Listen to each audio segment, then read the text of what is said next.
देखा जाए question number 4। चलिए देखिए क्वेश्चन नंबर 4 में क्या दिया गया है, which of the following are AP. इसमें से पहचानना है कि कौन एपी है। इफ दे फॉर्म एपी तो उसका find the common difference and the right 3 more term. अगर एपी है तो उसका कॉमन डिफरेंस क्या होगा और आगे 3 टर्म्स क्या होंगे वो भी फाइंड आउट करना है। चलिए स्टार्टिंग फ्रॉम क्वेश्चन नंबर 1। तो देखो क्या लिखा गया है, 2 4 8 16 लिखा गया डॉट डॉट डॉट, ठीक है।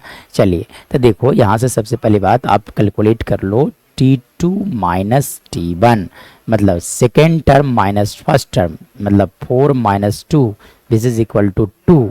तब यहाँ से क्या कैलकुलेट कर लो, T3 माइनस T2। तो देखो T3 माइनस T2 मतलब 8 minus 4 that is equal to 4। अब देखो यहाँ से हम क्या पाते हैं कि T2 minus T1 is not equal to T3 minus T2। Common difference जो है वो सेम नहीं आ रहा है, so this is not AP। So our answer is no, this is not an AP। चलिए अब देखा जाए क्वेश्चन नंबर 2 देखा जाए, ठीक है।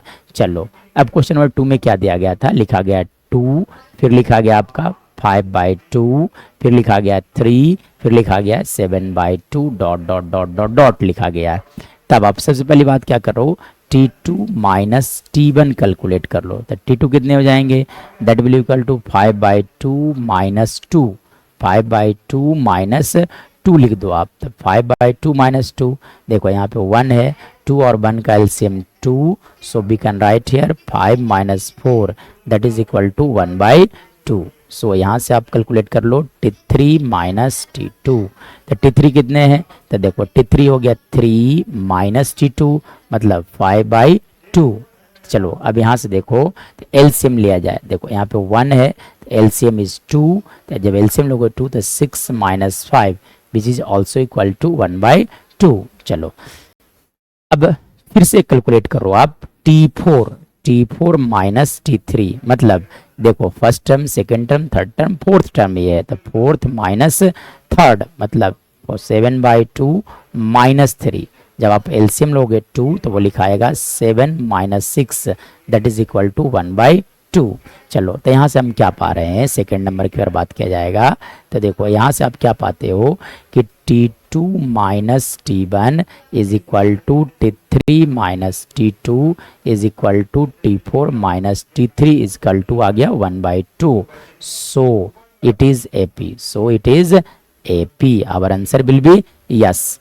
अब बोला गया कि अगर AP है तो आगे कितने टर्म्स लिखने, 4 टर्म, यानी कि अब आप कैलकुलेट कर लोगे, देखो ये first term second term third term fourth term, तब आपको कैलकुलेट करना पड़ेगा फिफ्थ टर्म। तो T5 क्या होगा, A प्लस लिखा जाता है, देखो फिफ्थ टर्म तो A प्लस लिख दोगे आप यहाँ से 4D।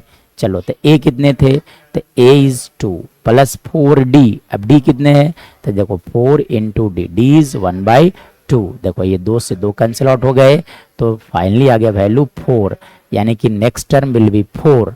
अब समझो कि 4 में 1/2 आप ऐड कर दो, तो 4 में जब 1/2 ऐड करोगे तो that will be equal to how much, 9/2। So our next will be 9/2। अब आप क्या करो, 9/2 में फिर से आप 1/2 ऐड कर दो, तो 2 एलसीएम जब आप लोगे तो 9 + 1 that is equal to 10/2 this is equal to 5।